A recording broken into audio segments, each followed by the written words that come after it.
প্রতারণার জন্য বাংলাদেশ সেরা। কে কাকে কিভাবে প্রতারণা করতে পারবে বাঙালি কিন্তু সেদিকেই যায়। সো এই যে ট্রাফিক আইন কন্ট্রোল করার জন্য বা ট্রাফিক নিয়ম কারণ আরো সুন্দরভাবে পরিচালনা করার জন্য ঢাকা শহরে বা মেট্রোপলিটনে যে এআই ক্যামেরাগুলো বসানো হয়েছিল, এই এআই ক্যামেরা দিয়ে কিন্তু অবজারভেশন করতো কোন গাড়ি কি ট্রাফিক আইন ভঙ্গ করছে, এবং সেই অনুসারে কিন্তু একটা স্টেপ নিত গভর্নমেন্ট বা ট্রাফিক আইন। সো এই যে এগনেস্ট একটা স্টেপ নিত, সেটা হচ্ছে স্বয়ংক্রিয়ভাবে বা অটোমেটিক্যালি কিন্তু এআই ক্যামেরা শনাক্ত করতে পারতো কে কোন রুলসটা ভঙ্গ করছে, সেই অনুসারে অটোমেটিক্যালি কিন্তু তার উপরে মামলা হইতো এবং তার ফোনে কিন্তু একটা এসএমএস চলে যাইতো। দ্যাট ইজ দ্য ফাইনাল, অর্থাৎ সুন্দরভাবে চলতেছিল। কিন্তু এখন যে প্রতারণা পাটটা পাচ্ছে প্রতারক চক্র, সেটা হচ্ছে যারা ট্রাফিক আইন ভঙ্গ করে এবং যারা হচ্ছে গাড়ি চালায়, প্রত্যেকটা গাড়ি চালক যাদের লাইসেন্স আছে তাদের অনেকের মেসেজে একটা মেসেজ দিচ্ছে, অর্থাৎ থার্ড পার্সন হিসেবে মেসেজ দিচ্ছে যে আপনার তো এরকম একটা মামলা হয়েছে, এরকম একটা ট্রাফিক আইন ভঙ্গন কারণে আপনি মামলাটা যেন আছে মামলাটা ভাঙান বা টাকা পয়সা দেন। সো এইভাবে একটা প্রতারক চক্র বিভিন্ন যারা গাড়ি চালক আছে তাদেরকে মেসেজ দিচ্ছে বারবার, অনেকের কাছ থেকে কিন্তু টাকাও হাতিয়ে নিচ্ছে। সো এখন এই যারা এই হচ্ছে ট্রাফিক সার্জন বলেন বা যারা এটা নিয়ন্ত্রণে ছিল, তারা কিন্তু এটার জন্য অবগত করছে এবং একটা প্রজ্ঞাপনও জারি করছে যে যদি গভর্নমেন্ট থেকে কোনো মেসেজ যায় সেটা হচ্ছে একটা অথেন্টিক পিওর মেসেজ যাবে গভর্নমেন্ট নাম্বার থেকে।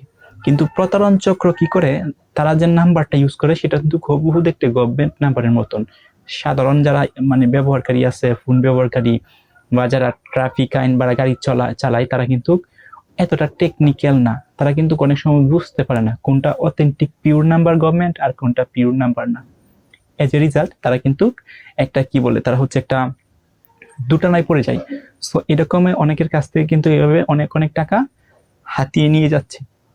সো এই যে প্রতারণা চক্রের কারণে কিন্তু হয়তো বা এই যে সুন্দর একটা নতুন সিস্টেম তৈরি হয়েছিল ট্রাফিক নিয়ম কারণ মেনে এবং সুন্দরভাবে এটা ট্রাফিক সার্জন ছাড়া, জনবল ছাড়া সুন্দরভাবে অটোমেটিক্যালি এটাকে নিয়ন্ত্রণ করা যাচ্ছিল। কিন্তু এই যে অপরাধ চক্র যারা আছে চক্র করে কিন্তু এরকম একটা সিস্টেম এখন নষ্ট করে দিচ্ছে। সো অটোমেটিক্যালি যে মামলাগুলো হইতো, অর্থাৎ যে কোনো একটা রুলস ভাঙার কারণে মেসেজ কিন্তু চলে যেত। এখন যারা গাড়ি চালায়, যারা ড্রাইভার আছে, লাইসেন্স আছে, তারা কিন্তু দ্রুটানায় পড়ে যাবে যে আসলে কি আমি ট্রাফিক আইন কোনো কিছু ভঙ্গ করছি না করি নাই।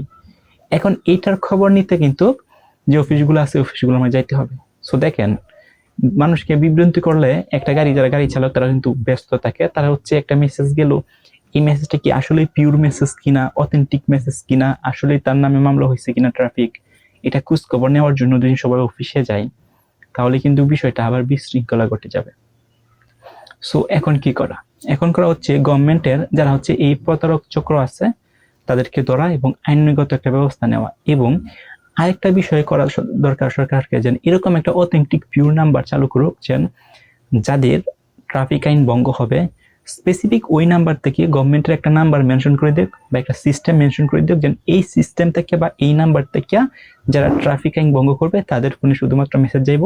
যদি ওই নাম্বার থেকে মেসেজ যায় তাহলে যারা গাড়ি চালক আছে তারা বিশ্বাস করতে হবে যে এটা হচ্ছে সরকারি থেকে আসছে, তাহলে কিন্তু ট্রাফিক আইন বা যারা গাড়ি চালায় বা তাদের লাইসেন্স আছে, ড্রাইভার আছে, তারা কিন্তু বিভ্রান্ত হবে না, ট্রাফিক জ্যাম অফিসগুলো আছে সেখানে যেতে হবে না, তারা নিশ্চিন্তে কিন্তু গাড়ি চালাইতে হবে।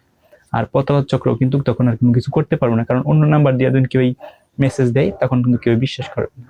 সেকেন্ড দিন সরকার এটা করতে পারে যে স্পেসিফিক একটা নাম্বার চালু করতো যেন এই নাম্বার থেকে মেসেজ যাবে, তাহলে কিন্তু এটা ড্রাইভারের জন্য ভালো হবে। আপনাদের মতামত কি, কমেন্ট করে জানান।